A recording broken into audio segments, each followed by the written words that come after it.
Türk siyasi tarihinde bazı isimler vardır, bilirsiniz. Sadece bir dönemi değil, adeta bir milletin bütün hafızasını, umutlarını, hatta trajedilerini sırtlanırlar. İşte Adnan Menderes de tam olarak böyle bir isim. Gelin şimdi bir liderin kişisel dramının bir ülkenin kaderiyle nasıl bu kadar iç içe geçtiğine hep birlikte bakalım. Her şeyden önce karşınızda bir başbakan değil, bir insan var. Ve bu insan etrafı yüz binlerce seveniyle sarılıyken bile hayatının en temel gerçeğini işte bu cümleyle itiraf ediyor. Bu, inanın bana, onun hikayesinin anahtarı. Bu derin yalnızlık hissi, bütün kararlarının, bütün tutkularının ve evet, bütün hatalarının arkasında yatan o büyük sır aslında. İşte bütün bu anlatının merkezindeki soru da bu.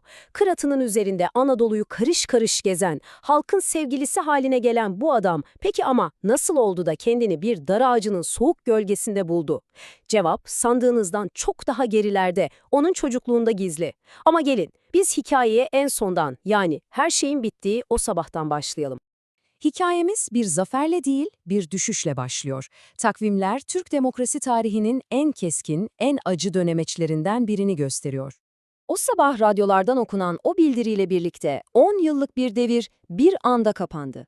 Menderes ve partisi için iktidar yolu artık bitmiş, Yassıada'ya ulanan o zorlu, o meşakkatli yol başlamıştı. Peki bu sona giden yolun taşları nasıl döşendi? Bunu anlamak için zamanda epey bir deriye, her şeyin başladığı yere gitmemiz gerekiyor. Bir liderin portresini tam olarak çizebilmek için önce onun çocukluk odasına girmek gerekir derler. Menderes'in çocukluk odası ise ne yazık ki ölümün o soğuk nefesiyle doluydu.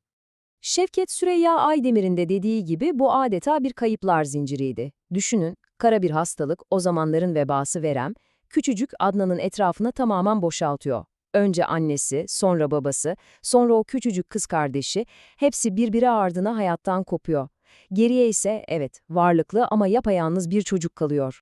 İşte bu trajediler onun ruhuna ömür boyu taşıyacağı iki derin iz bırakıyor. Birincisi, bütün ailesini elinden alan o korkunç verem korkusu.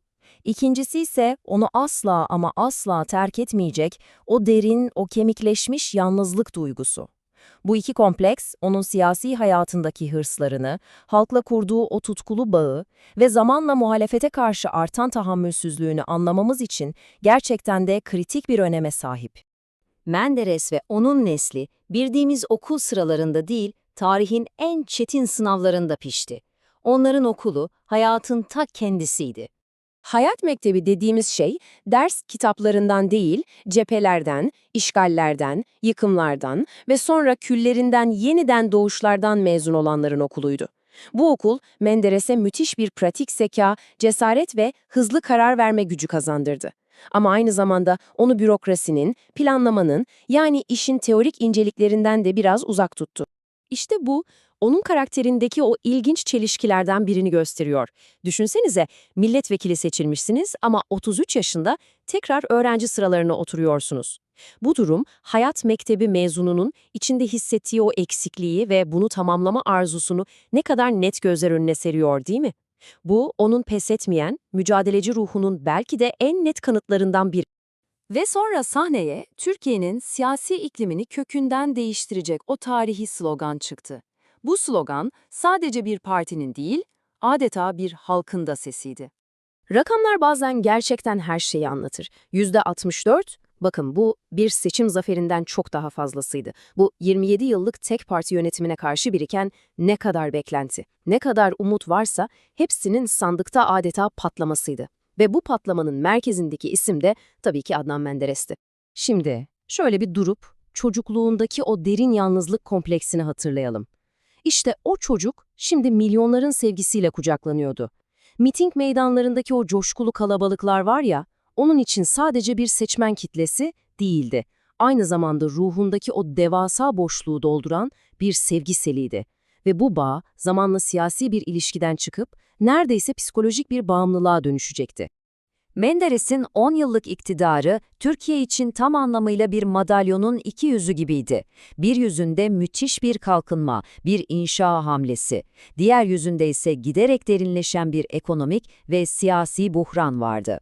İşte bu sözler onun Türkiye'ye olan tutkusunu o kadar güzel özetliyor ki, bu sadece bir siyasetçinin vaadi değil, toprağa bağlı bir insanın adeta haykırışıydı. Ülkeyi kalkındırma arzusu onun için tamamen kişisel bir davaydı. Ve bu borcu ödemek için hemen harekete geçti. Türkiye bir ucundan diğerine adeta dev bir şantiye alanına döndü. Yollar, barajlar, fabrikalar. Bu somut adımlar halkın gözünde onu bir yapan adam haline getirdi ve popülaritesini de zirveye taşıdı. Ancak bu büyük inşa hamlesinin ağır da bir bedeli vardı. Hani hayat mektebi mezunuydu ya, biz yapalım, plan arkadan gelsin diyordu. İşte bu plansızlık ekonomiyi dış borç sarmalına sokarken siyasi gerilimi de iyice tırmandırıyordu. Yani madalyonun parlak yüzü artık o karanlık yüzünü gizleyemez olmuştu. Popülaritesinin zirvesindeyken kendisini neredeyse eleştirilmez gören Menderes giderek sertleşti. Siyasi iklim bir tartışma ortamından çıkıp tam bir cepheleşme alanına dönüştü. Bu söz iktidarının ikinci yarısındaki ruh halini çok ama çok net ortaya koyuyor. Artık muhalefeti siyasi bir rakip olarak değil, milli iradenin önünde ezilmesi gereken bir engel olarak görüyordu. Halkın sevgisi artık bir güvence değil, adeta bir zırh haline gelmişti ve bu zırhın delinmesine zerre tahammülü yoktu. Ve bu sertleşme tabii ki karşılığını buldu. Siyaset, uzlaşma sanatı olmaktan çıkıp, tarafların birbirini yok etmeye çalıştığı bir kan davasına dönüştü. Meclis kürsüsünden sokaklara taşan bu gerilim, ülkeyi maalesef geri dönülmez bir yola sokmuştu. Ve sonrasında adımlar sonu hızlandırdı, kutuplaşma meclisi işlevsiz kılan tahkikat komisyonunu doğurdu. Bu, sokağı hareketlendirdi, üniversiteleri ayağa kaldırdı. Toplumdaki bu gerilim, ordu içindeki huzursuzluğu besledi. Ve en sonunda 27 Mayıs sabahı geldiğinde o meşhur Kırat'ın süvarisi artık atından düşmüştü. Hikayenin sonuna geldiğimizde aklımızda işte bu büyük soru kalıyor. Acaba o çocuklukta yaşanan ölümler olmasaydı, o derin yalnızlık hissi Menderes'i bu kadar esir almasaydı, Türkiye'nin tarihi daha farklı yazılır mıydı? Yani bir insanın ruhundaki fırtınalar bir milletin kaderinde nedenle büyük bir kasırgaya dönüşebilir? Bu cevabı tarihin ve bizlerin takdirine kalmış bir soru.